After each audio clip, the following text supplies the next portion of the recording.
Hello friends, मैं राहुल आप सभी का अपने यूट्यूब चैनल सक्सेस गुरु में स्वागत करता हूं। इसके पहले हम लोगों ने नाउन के चैप्टर पढ़े। नाउन में आपको हमने टोटल 4 वीडियो दिए, 2 आपके noun of number and case से रिलेटेड आपको दिए। अभी हमारी एक्सरसाइज नहीं हो पाई है, उसका वीडियो अभी हमने अपलोड नहीं किया हुआ है, तो भी आपको जल्दी मिलेगा। और आज हम लोग अगला टॉपिक प्रोनाउन लेकर के आए हैं। जैसा कि आपको मैंने ग्रामर में बताया था कि पार्ट ऑफ स्पीच हम लोग पढ़ेंगे, तो पार्ट ऑफ स्पीच में सबसे पहला टॉपिक हमारा नाउन था, दूसरा टॉपिक प्रोनाउन था। तो आज हम लोग प्रोनाउन के विषय में जानेंगे कि प्रोनाउन से रिलेटेड हमारी एरर कैसे आती हैं, या प्रोनाउन में हमारा कौन कौन से प्रोनाउन इंपॉर्टेंट है हमारे एग्जाम्स में। तो आज हम लोग बात करते हैं। तो प्रोनाउन पढ़ने से पहले जो हमारे न्यू व्यूवर हैं वो लोग इस चैनल को सब्सक्राइब करें और ध्यान देते हैं ज़्यादा से ज़्यादा शेयर भी करते रहें ताकि सभी को ये सारी जानकारी उपलब्ध हो सके। तो आज हम लोग प्रोनाउन पढ़ते हैं। तो प्रोनाउन में ध्यान देते हैं। प्रोनाउन में आप थोड़ा सा ध्यान देते हैं कि प्रोनाउन जो हमारे पास पॉइंट है, तो आपने देखा एक प्रो और दूसरा नाउन। आपने भी इसके पहले टॉपिक पढ़ा है नाउन। नाउन की डिफिनेशन भी आपने पढ़ी थी कि नाउन हमारा क्या होता है। तो हम सभी लोगों ने कहा था कि नाउन एक नाम है, noun is a naming word. या आप डिफिनेशन के अकॉर्डिंग हम बात करें तो noun is the name of any person, place और थिंग। कि नाउन एक नाम है जो किसी व्यक्ति का हो सकता है, किसी वस्तु का हो सकता है, या किसी स्थान का हो सकता है। अब आपके पास ये होता है कि यहाँ पर वही पॉइंट हमें मिला, नाउन मिला। नाउन के आगे बस एक शब्द जोड़ा गया, एक छोटा सा आप कह सकते हो प्रफिक्स है प्रो। अब देखो प्रो मतलब आप अपनी भाषा में कह सकते हो, अगर प्री होता तो पहले होता, प्रो है तो आप अपनी भाषा में कह सकते हो पूरा करना। क्या बोल सकते हो? पूरा करना।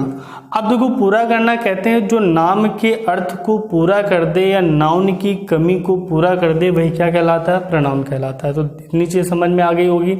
या आप डिफिनेशन भी पढ़ते हो कि pronoun is a word which used in place of noun. कि प्रोनाउन वह शब्द होता है जो नाउन के स्थान पर प्रयोग किया जाता है, नाउन की कमी को पूरा करने के लिए प्रयोग किया जाता है, वो क्या कहलाता है? प्रोनाउन कहलाता है। अब हम लोग इसके काइंड्स की बात करते हैं। काइंड्स में आप टोटल 10 या आप किसी बुक में आप लोग 11 पढ़ते हो, तो आप ध्यान देते हैं यहाँ पर हमसे कभी भी प्रोनाउन के काइंड्स नहीं पूछे जाते हैं। कोई भी एग्जाम हो, आप यूपी टेट, एस टेट या कोई भी आप एसएससी बैंक या कहीं पर भी आप अगर बात करते हो तो वहाँ पर कभी भी प्रोनाउन के काइंड्स नहीं पूछे जाते हैं। आप उसमें इंपॉर्टेंट ज़्यादा से ज़्यादा एरर कौन कौन से बनाते हैं। तो सबसे पहले अगर हम बात करते हैं तो आप सभी लोग ध्यान दीजिएगा, सबसे पहला हमारे पास आता है पर्सनल प्रोनाउन। दूसरे नंबर पे आपको ध्यान रखना है, तो दूसरे नंबर पे हमारी जो एरर बनाता है, जो कि इम्पॉर्टेंट पॉइंट भी है, वो डिस्ट्रीब्यूट है। तीसरे पे अगर हम बात करते हैं तो नेक्स्ट हमारे पास जो पॉइंट आता है वो आपको ध्यान रखना है, तो हमारे पास रिलेटिव होता है। रिलेटिव के बाद अगर हम बात करते हैं तो चौथा पॉइंट हमारे पास आता है रिफ्लेक्सिव होता है। इसके बाद अगर हम बात करेंगे तो आप ध्यान देते हैं, पहला हमारा पर्सनल, दूसरा डिस्ट्रीब्यूट, तीसरा रिलेटिव, चौथा रिफ्लेक्सिव। और इसके बाद अगर हम नंबर 5 की बात करते हैं तो आप सभी लोग जानते हो कि 5वें नंबर पे हम लोग इंटेरोगेटिव प्रोनाउन पे भी चर्चा करेंगे। क्योंकि इंटेरोगेटिव प्रोनाउन से भी हमारे पास पॉइंट आता है कि इंटेरोगेटिव प्रोनाउन हमारा क्या होता है, या उससे रिलेटेड हमारे पास क्या एरर बनती है एग्जाम्स में। इसके बाद आप नंबर 6 पे अगर हम बात करेंगे तो थोड़ा सा हम लोग रिसिप्रोकल प्रोनाउन के भी विषय में ध्यान देंगे। तो रिसिप्रोकल प्रोनाउन पे भी हम लोग चर्चा करेंगे कि रिसिप्रोकल प्रोनाउन से हमारे किस टाइप के एरर बनती हैं या कौन से प्रोनाउन हमारे रिसिप्रोकल प्रोनाउन होते हैं। तो आप ध्यान दीजिएगा यहाँ पर। इसके बाद अगर हम नंबर 7 पे बात करते हैं तो थोड़ा सा हमारे पास इंपॉर्टेंट पॉइंट भी है, डेमोन्स्ट्रेटिव। कौन सा इंपॉर्टेंट है? डेमोन्स्ट्रेटिव प्रोनाउन इंपॉर्टेंट है। तो आप ध्यान देते हैं personal, distribute, relative, reflexive, interrogative, reciprocal and demonstrative. तो टोटल हमारे पास यहाँ 7 टाइप हैं जो इंपॉर्टेंट हैं या जहाँ से अधिकतर एरर बनती हैं। तो यहाँ पर आप लोग इतने प्रोनाउंस नोट कर सकते हो। बाकी अगर कोई और भी हमारे पॉइंट्स से एरर में आते हैं तो उन पे भी हम चर्चा करेंगे। ये हमारे मेन है जहाँ से हमारी एरर अधिकतर पूछी जाती हैं। अब हम सबसे पहले चर्चा करेंगे कि पर्सनल प्रोनाउन हमारा कौन सा होता है।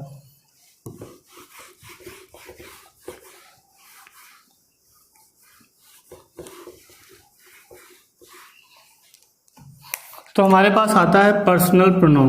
अब पर्सनल प्रोनाउन पे अगर हम बात करें तो पर्सनल प्रोनाउन आप सभी लोग जानते हो कि पर्सनल प्रोनाउन जो होता है ये टोटल 3 पर्सन और 3 केस से मिलकर के बनता है। ध्यान देते हैं 3 पर्सन और 3 केस से मिलकर के बनता है। आप सभी लोग जानते हो कि अगर हम फर्स्ट पर्सन की बात करें, सेकेंड पर्सन की बात करें या थर्ड पर्सन की बात करें तो आप सभी ने पढ़ा होगा first persons pronoun, second persons pronoun या third persons pronoun. First person में आप सभी लोग जानते हो कि फर्स्ट पर्सन को अगर हम अपनी भाषा में बात करें तो फर्स्ट पर्सन को हम लोग स्पीकर हमेशा कहते हैं। क्या बोलते हैं? स्पीकर बोलते हैं। अब स्पीकर मतलब बोलने वाला। अगर मैं बोल रहा हूं यहाँ पे स्पीकर मैं हूं, तो आप ध्यान दीजिएगा कि कोई भी वक्ता होगा, कोई भी स्पीकर होगा, वो अपने आप को संबोधित करने के लिए जिस नाम को, जिस शब्द को अधिक से अधिक प्रयोग करेगा अपने आप को इंडिकेट करने के लिए, वो हमारा क्या कहलाएगा? फर्स्ट पर्सन कहलाएगा। और कोई भी स्पीकर होता है, अगर हम हिंदी में बताएं तो 2 ही शब्दों का प्रयोग करता है या 2 ही वो बोलता है, एक मैं और एक हम। अगर हम इसको इंग्लिश में ट्रांसलेट करें तो कह सकते हैं कि आई और वी।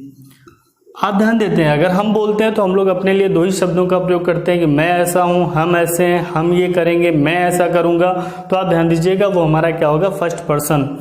अब आपको ध्यान रखना कि सेकंड पर्सन में, तो सेकंड पर्सन को अगर हम अपनी भाषा में बात करें तो हम लोग बोलते हैं लिसनर। क्या बोलते हैं? लिसनर कहते हैं, मतलब सुनने वाला।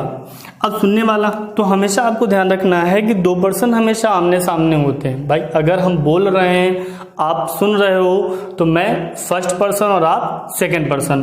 तो अब देखो आपकी अगर हम बात करें तो हम लोग क्या बोलते हैं इंग्लिश में? यू।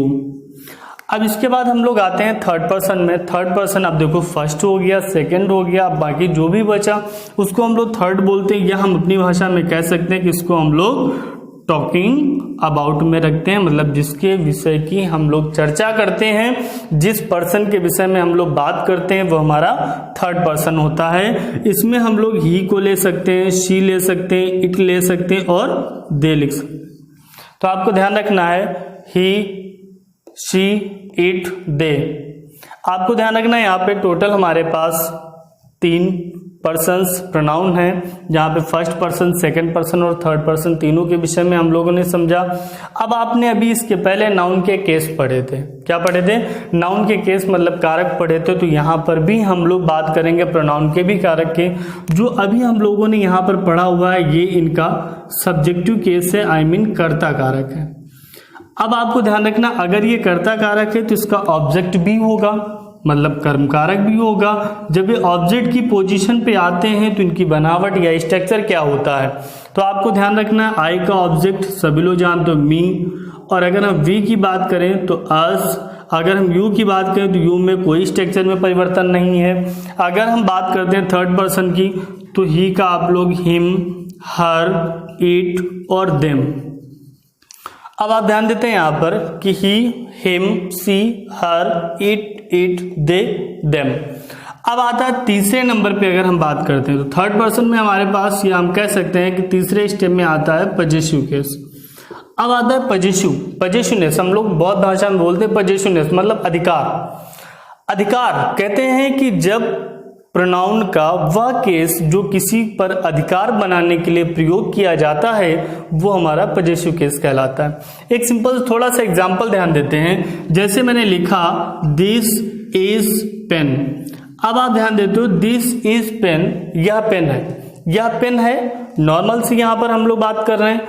अब वो पेन किसी का भी हो सकता है, मेरा हो सकता है, आपका हो सकता है, उसका हो सकता है, किसी का भी हो सकता है। अभी ये फ्री है, इस पे किसी का आप कह सकते हो पोजीशन नहीं है, मतलब किसी का अधिकार नहीं है। जब किसी का अधिकार नहीं है तो यहाँ पर आई आया और उसने क्या बोल दिया? दिस इज माई पेन, मतलब इस पर अधिकार किसका हो गया? मेरा हो गया। अब जब इस पर अधिकार मेरा हो गया तो किस शब्द ने अधिकार बना दिया? तो माई ने बनाया। जब तक माई नहीं लगा था तब तक पेन फ्री था, मतलब आप कह सकते हो किसी का भी अधिकार नहीं था। और जैसे मैंने यहाँ पर माई का प्रयोग किया वैसे ही तुरंत मेरा अधिकार हो गया।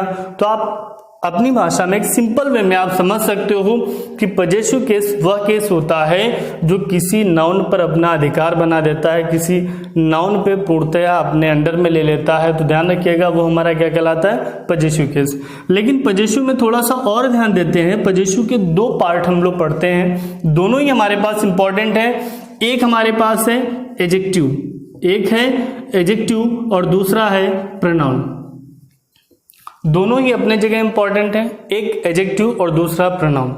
अब एडजेक्टिव और प्रोनाउन पे अगर हम चर्चा करें कि एडजेक्टिव क्या होता है या प्रोनाउन क्या होता है, तो एडजेक्टिव के विषय में अगर हम समझते हैं तो एडजेक्टिव को हम लोग कह सकते हैं, डेफिनेशन भी हम लोग जानते हैं एडजेक्टिव क्या होती है, तो कह सकते हो adjective is a word which qualifies noun और प्रोनाउन। एडजेक्टिव वह शब्द है जो संज्ञा और सर्वनाम की विशेषता को बताता है।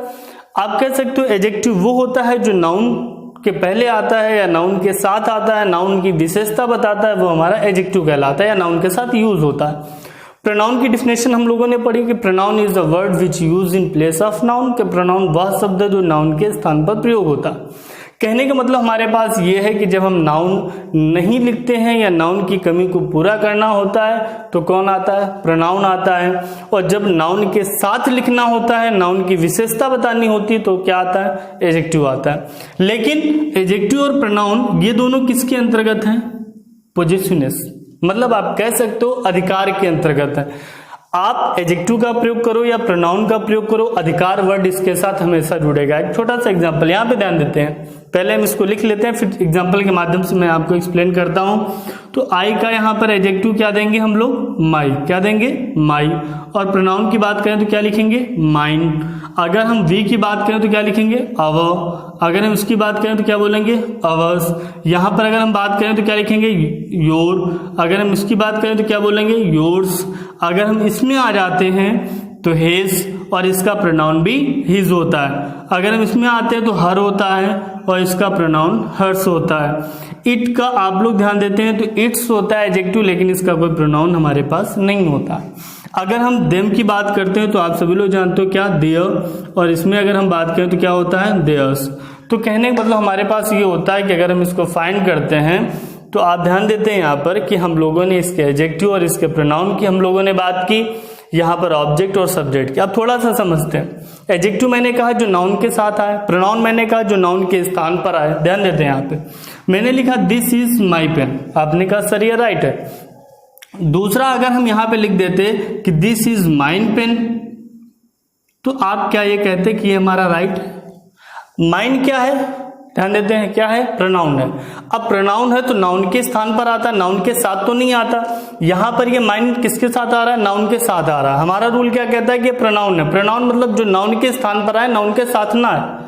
यहां पर पेन हमारा नाउन है तो इसलिए हम यहाँ पे माइन नहीं दे सकते, यहाँ पे हम लोग क्या देंगे, माई देंगे। अब अगर हम ये माइन और पेन दोनों को हटा दें तो नाउन की भी कमी पूरी हो जाए और अधिकार तो रहेगा क्योंकि दोनों ही पोजेसिव के पार्ट हैं। तो हम लोग क्या बोलते हैं, दिस इज माइन, यह किसका है, मेरा है। जो भी हो, पेन आप यहाँ पे सब्जेक्ट के रूप में दे सकते हो, दिस पेन इज माइन आप बोल सकते हो। आप ध्यान रखना है यहाँ पर सिर्फ हमारा समझाने का मतलब यही है कि प्रोनाउन के साथ नाउन हम नहीं पढ़ेंगे और एडजेक्टिव के साथ हम लोग नाउन पढ़ेंगे। कह सकते हैं कि एडजेक्टिव के साथ हमें नाउन दिया जाएगा और प्रोनाउन के साथ हमें नाउन नहीं दिया जाएगा। तो इतनी चीज आप यहाँ पे लिख भी सकते हैं। हम लोग कह सकते हैं कि ये प्लस नाउन होता है और ये माइनस नाउन होता है। ये नाउन के स्थान पर प्रयोग होता है, कभी नाउन के साथ प्रयोग नहीं होता है। तो आप लोग इसका स्क्रीनशॉट ले सकते हो और हमारी समझ में यह है कि आप लोग इसको बहुत अच्छे से समझ चुके होंगे। प्लस नाउन माइनस नाउन, इसके साथ नाउन आएगा और इसके साथ नाउन नहीं आएगा। तो आप स्क्रीनशॉट ले लीजिए, फिर हम आगे बात करते हैं।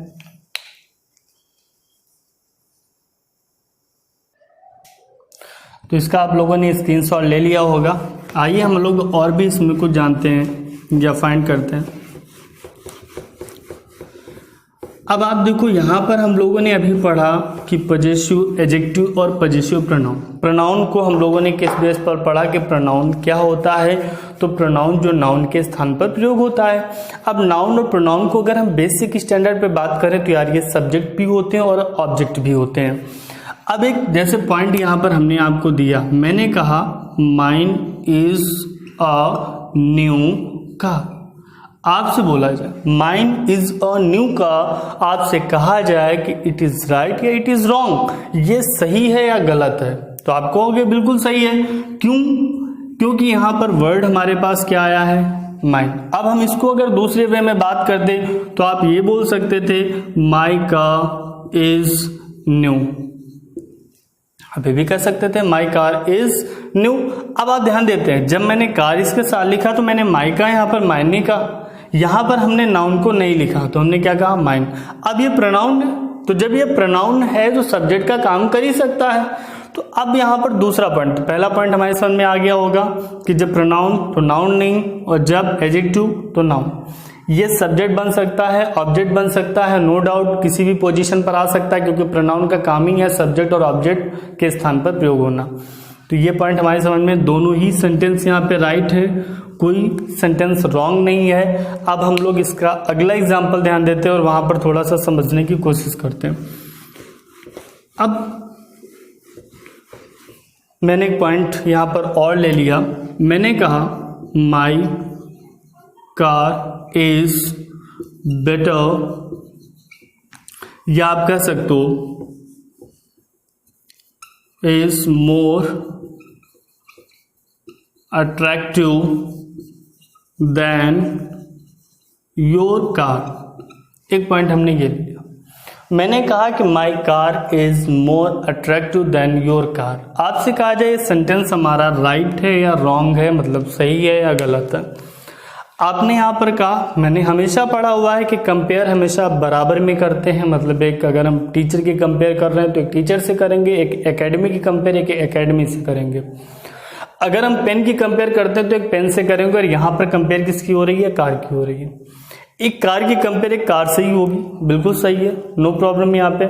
लेकिन हमें ये भी ध्यान रखना है कि यदि एक ही नाउन में कंपेयर हो रही हो, मतलब सेम में कंपेयर हो रही हो, और दोनों के साथ हम लोग पोजेसिव एडजेक्टिव का प्रयोग नहीं कर सकते हैं। अब आपको ध्यान रखना है, इसके साथ पोजेसिव एडजेक्टिव यूज हुआ है तो यहाँ पर पोजेसिव एडजेक्टिव यूज नहीं होगा। अब आपको ध्यान रखना, ऑब्जेक्ट ये है, लेकिन हम लोगों ने भी क्या पढ़ा कि पॉजिटिव प्रोनाउन, अगर एक नाउन के साथ पॉजिटिव एडजेक्टिव आ रहा है तो दूसरी जगह हमारा पॉजिटिव प्रोनाउन यूज होगा, या हम कह सकते हैं कि अगर सेम कंपेयर हो रही है तो वो नाउन दोबारा हम यूज नहीं करेंगे। अब यहाँ पर हम लोग फिर क्या करेंगे, योर कार को हटा देंगे। इस पॉइंट को हटाने के बाद अब आपको पता है कि हमको पॉजिटिव मतलब अधिकार भी चाहिए और नाउन की कमी भी पूरी हो, तो ये कौन कर सकता है, अभी हम लोग पीछे पढ़ चुके हैं कि पॉजिटिव मतलब अधिकार और प्रोनाउन मतलब नाउन की कमी। तो आप क्या दे सकते हो, पॉजिटिव प्रोनाउन दे सकते हो, मतलब क्या बोल सकते हो, योर्स कह सकते हो, my car is more attractive than yours. अब योर्स लिखने पर आपने ध्यान दिया कि कार भी हमारा नहीं आया, उसकी कमी भी पूरी हो गई और अधिकार भी हमारा बना रहा। तो हम लोगों ने क्या पढ़ा कि अगर एक ही नाउन में कंपेयर हो रही हो तो कंपेयर में यदि एक नाउन के साथ पॉजिटिव एडजेक्टिव आ रहा है तो दूसरी जगह हमारा पॉजिटिव प्रोनाउन होगा। और आपको यह भी ध्यान रखना है कि एक ही नाउन सेंटेंस में कंपेयर करते वक्त दो टाइम यूज नहीं होना चाहिए। क्लियर हुआ, इतनी चीज समझ में आ गई। एक एग्जाम्पल इसका और हम लेते हैं।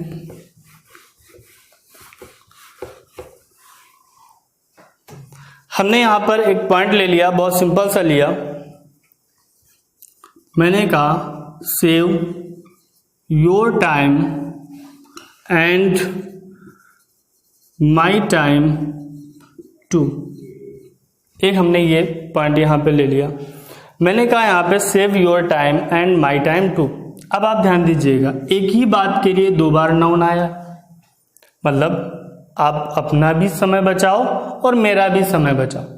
अब आपने ध्यान दिया कि एक ही बात के लिए दो बार सेम नाउन यूज किया गया। हम लोगों ने क्या पढ़ा, नहीं आना चाहिए दो बार नाउन, या हम लोगों ने कहा कि जब एक ही पॉइंट ऑफ व्यू के लिए एक नाउन दो बार यूज होता है तो अगर पहले नाउन के साथ पॉजिटिव एडजेक्टिव काम कर रहा है तो दूसरे नाउन के साथ पॉजिटिव एडजेक्टिव नहीं आएगा, और जब पॉजिटिव एडजेक्टिव नहीं आएगा नाउन भी नहीं आएगा तो दोनों की कमी को कौन पूरा कर सकता है, पॉजिटिव प्रोनाउन कर सकता है। तो यहाँ पे क्या होना चाहिए, माइन टू। तो इतनी बात क्लियर हो गई, समझ में आ गया होगा। तो 2 पॉइंट्स यहाँ से हमारे क्लियर हुए कि कब हम लोग पॉजिटिव एडजेक्टिव का प्रयोग करेंगे और कब हम लोग पॉजिटिव प्रोनाउन का प्रयोग करेंगे, या इनको हम सब्जेक्ट्स के रूप में यूज कर सकते हैं या नहीं कर सकते हैं। ये दोनों चीजें आपको समझ में आ गई होंगी। अब हम लोग आगे चर्चा करते हैं या बात करते हैं नेक्स्ट पॉइंट हमारा क्या होता है। और आपको अगर किसी भी रोल में या आपको एक्सरसाइज करते समय कोई भी समस्या होती है तो आप हमारा वीडियो देखें, और देखने के बाद फिर भी अगर आपको समझ में नहीं आता है या किसी में डाउट होता है तो आप हमारे कमेंट बॉक्स में ज़रूर लिखें और वहाँ से आपको सल्यूशन दिया जाएगा, या उस पर हम लोग चर्चा करेंगे या उसको फिर से हम लोग यहाँ दोबारा समझेंगे और अच्छे से उस चीज़ को क्लियर करेंगे। अगला पॉइंट हमारे पास आता है, आप सभी लोग जानते हो कि हमने यहाँ पे सब्जेक्ट और ऑब्जेक्ट की बात की, अभी तक हम लोगों ने पॉजिटिव की बात की। थोड़ा सा सब्जेक्ट और ऑब्जेक्ट को समझ लेते हैं।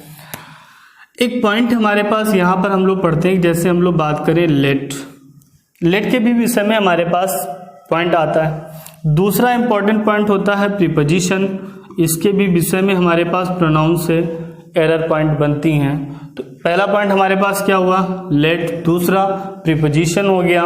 तीसरे पे अगर हम बात करें तो आप लिख सकते हो अपना नेक्स्ट पॉइंट मेन वर्ब के भी विषय में अगर हम बात करते हैं तो लेट हो गया, प्रीपोजिशन हो गया और मेन वर्ब हो गया। अब कहते हैं कि इनके बाद यदि हम कोई प्रोनाउन पर्सनल यूज करने की कोशिश करते हैं या यूज किया जाया तो उस कंडीशन में वो हमेशा क्या होगा, ऑब्जेक्टिव केस पर यूज होगा। ध्यान रखिएगा कि अगर लेट, प्रीपोजिशन और मेन वर्ब के बाद कोई पर्सनल प्रोनाउन यूज किया जाए तो वो प्रोनाउन हमेशा किस केस पर हम यूज करेंगे, ऑब्जेक्टिव केस का यूज करेंगे, या ऑब्जेक्टिव केस पे ही हम लोग बात करेंगे। अब थोड़ा सा इस पर ध्यान देते हैं हम लोग यहाँ पे प्रोनाउन में ऑब्जेक्टिव केस में एक एग्जांपल लेते हैं।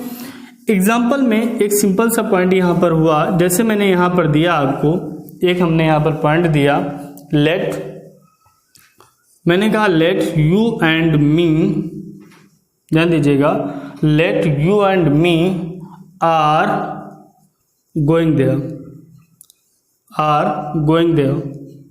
एक हमने ये पॉइंट ले लिया।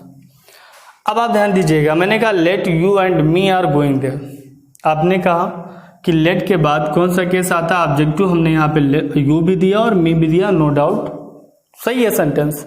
लेकिन अगर हमने यही लिखा होता लेट यू एंड आई, क्या लिखा होता, लेट यू एंड आई, और फिर मैंने कहा होता कि ये सही है या गलत है, तो आप तुरंत बोल देते कि सर लेट के बाद अगर कोई भी प्रोनाउन हम यूज करते हैं तो वो प्रोनाउन ऑब्जेक्टिव केस की सिचुएशन पे होता है। मतलब आई नहीं सर, आई तो सब्जेक्ट है, राइट हमारा क्या होगा, ऑब्जेक्टिव केस राइट होगा, आई मीन वहां पर मी राइट होगा।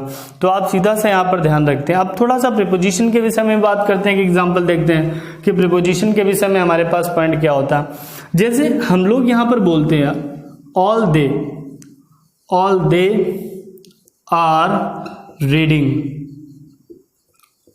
English, मैंने कहा all they are reading English, आपने कहा सर राइट है, नो प्रॉब्लम, सीधा सा हमारे पास सेंटेंस डेफिनेटली राइट है यहाँ पर। अब थोड़ा सा यहाँ पे ध्यान देते हैं, हम लोग अगर केवल ये बोल देते all of they are reading English, तो क्या आप राइट करते हैं यहाँ पे, नहीं, फिर रॉन्ग हो जाता है। क्यों रॉन्ग हो जाता है, क्योंकि ऑफ क्या है, ऑफ एक प्रीपोजिशन है, और हम लोगों ने पढ़ा कि प्रीपोजिशन के बाद यदि हम प्रोनाउन देंगे तो वो प्रोनाउन हमारा किस केस पर होगा, तो ऑब्जेक्टिव केस पर होगा। यहाँ पर दे क्या है, सब्जेक्ट है, तो इसको हम हटा करके यहाँ पर क्या बोल देंगे, ऑल ऑफ देम, क्या बोलेंगे, ऑल ऑफ देम। तो ध्यान देते हैं यहाँ पर कि प्रीपोजिशन के बाद आने वाला प्रोनाउन हमेशा किस केस पर होगा, ऑब्जेक्टिव केस पर होगा। यहाँ पर हम लोग क्या कहेंगे, देम बोलेंगे, ना कि दे। हम लोग, यही कारण है कि जब हम लोग पैसिव वॉइस पढ़ते हैं, पैसिव वॉइस बनाते हैं, तो वहाँ पे लास्ट में हम लोग प्रीपोजिशन कोई ना कोई वर्ब में देते हैं। वर्ब के बाद जब कोई प्रीपोजिशन आती है तो उसके बाद सब्जेक्ट का ऑब्जेक्ट हो जाता है। हम लोग हमेशा पढ़ा होगा कि अगर आई सब्जेक्ट है तो बाई के बाद हम लोग मी ही लिखते हैं। क्यों? क्योंकि बाई हमारी क्या है? प्रीपोजिशन है, और प्रीपोजिशन के बाद जो भी प्रोनाउन यूज होगा वो ऑब्जेक्टिव केस का यूज होगा। तो इतनी चीज समझ में आ गई होगी कि लेट प्रीपोजिशन मेन वर्ब के बाद यदि हम कोई पर्सनल प्रोनाउन देंगे तो ऑब्जेक्टिव केस का होगा। तो इसका आप लोग स्क्रीनशॉट ले लीजिए। तो आप लोगों ने इसका स्क्रीनशॉट ले लिया होगा। आइए हम लोग अगले रूल की तरफ बढ़ते हैं और उसको समझते हैं। हमारे पास अभी हम लोगों ने पजेसिव केस के विषय में पढ़ा कि पजेसिव एडजेक्टिव और पजेसिव प्रोनाउन हमारा क्या होता है और कहाँ पर हम यूज करते हैं। लेकिन कहते हैं कि सम वर्ड्स, मतलब कुछ वर्ड ऐसे भी होते हैं जिनके साथ हम लोग पजेसिव एडजेक्टिव का प्रयोग नहीं करते हैं। सीधा सा हमें कह दिया जाता है कि we do not use possessive adjective with some words. अब उन वर्ड्स पे ध्यान देते हैं कौन कौन से होते हैं। तो सबसे पहला वर्ड हमारे पास आता है सेपरेशन। सबसे पहला क्या आता है? सेपरेशन। दूसरे पॉइंट पे अगर हम बात करते हैं तो दूसरे नंबर पे हमारे पास आता है लीव।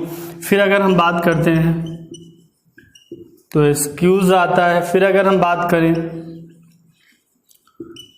तो मेंशन वर्ड आता है। अगर हम आगे बात करें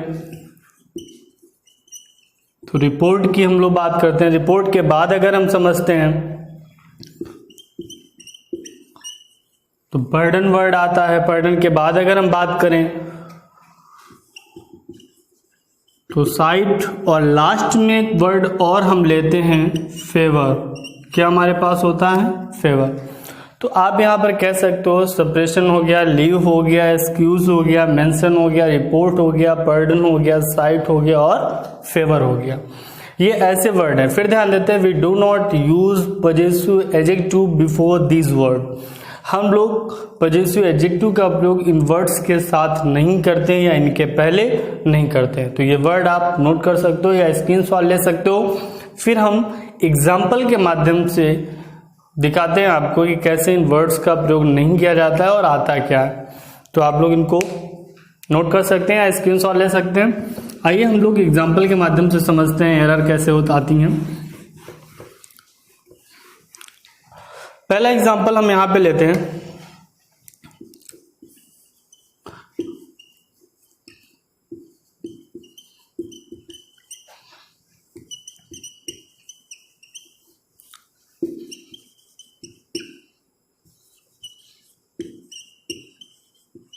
हमने यहां पे लिखा, ध्यान देते हैं कि your separation is very painful to me. अब यहां पर ध्यान देते हैं, यहां पे वर्ड हमें क्या मिला? सेपरेशन वर्ड मिला और उसके साथ क्या आया? योर। हमारा रूल क्या कहता है कि we do not use possessive adjective with this word, या सेपरेशन, पर्डन, रिपोर्ट, एक्सक्यूज, इन पर हम लोग ध्यान देते हैं, इनके साथ नहीं आता है। तो ये हमारा सेंटेंस कैसा हो गया? रॉन्ग हो गया। अब राइट कैसे होगा? तो राइट आप क्या बोल सकते हो? तो ध्यान देते हैं, इसको राइट करना है तो हम लोग क्या लिखेंगे? सेपरेशन फ्रॉम यू, मतलब आपसे अलग होना। आप इसको राइट करना चाहते हो इस सेंटेंस को, तो योर सेपरेशन के स्थान पर हम लोग क्या लिखेंगे? Separation from you is very painful to me. तो यहां पर ध्यान देते हैं, योर सेपरेशन, मतलब इनके साथ हम लोग पजेसिव एडजेक्टिव का प्रयोग नहीं करेंगे।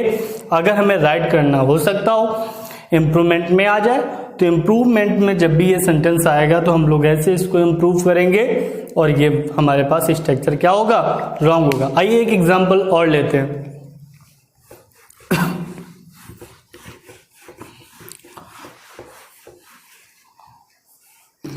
अगला हमारे पास जो पॉइंट आता है, ध्यान देते हैं, मैंने कहा आई नीड, ध्यान देते हैं यहां पे, आई नीड योर फेवर। मैंने कहा आई नीड योर फेवर। एक हम यहां पर पॉइंट लेते हैं, आई नीड योर फेवर की अगर हम बात करें तो देखो यहां पे वर्ड क्या आया? फेवर। इसके साथ फिर मैंने क्या यूज किया? योर। अब देखो यहां पर फिर हमारा गलत हो गया, क्योंकि कहते हैं इस वर्ड के साथ पजेसिव एडजेक्टिव नहीं आना चाहिए। तो फिर अगर हमें राइट करना है तो वही स्ट्रक्चर आप बोल सकते हो, राइट लिख लेते हैं इसका, I need favour from you. तो आपको ध्यान रखना है यहाँ पर इसका राइट वर्जन क्या हुआ, I need a favour from you. आपने फिर इसको इस स्ट्रक्चर में रखा, ये स्ट्रक्चर हमारा क्या है, रॉन्ग, और ये क्या है, राइट है। अभी हम लोग आगे बात करेंगे, हमारे पास जो ऑब्जेक्टिव केस का यूजेस है और हमारे पास प्रोनाउन का जो सीक्वेंस है उनके यूज होने का, उस पर भी हम लोग चर्चा करेंगे। तो आज इतना ही हम लोग पढ़े हैं पॉजेसिव के विषय में, आपको पूर्णतः मैंने समझाया, और एक ऑब्जेक्टिव का भी एक हमने एग्जांपल यहाँ पे दिया है, रूल्स दिया। इसके बाद जो हमारे पास पर्सनल प्रोनाउन से जो एरर बनती हैं, आते हैं हमारे एग्जाम्स में, वो हम अपने अगले वीडियो में आपसे शेयर करेंगे, वहाँ पर हम लोग चर्चा करेंगे। अगर आपको वीडियो पसंद आया हो तो आप इसे लाइक, शेयर और सब्सक्राइब करें, और आपको अधिक से अधिक सब्सक्राइब करें या आप किसी से करवा सकते हैं, जो भी आपका मित्र हो या पढ़ने वाला स्टूडेंट हो, उस तक ये सारी आपके पास पढ़ने की सामग्री पहुंच सके, जिससे कि जैसे ही हमारे पास 1+1000 हमारे पास सब्सक्राइबर होते हैं तो आपको लाइव क्लासेस प्रोवाइड होंगी, जहां पर हम लोग बिल्कुल कह सकते हो कि आप अपनी जो भी डाउट्स होंगे वो पूछ सकते हो, और उसका आपको सोल्यूशन हमारे द्वारा दिया जाएगा, या हमारे चैनल के द्वारा हर एक पॉइंट आप कह सकते हो सब्जेक्ट आसानी से प्रोवाइड होगा। धन्यवाद।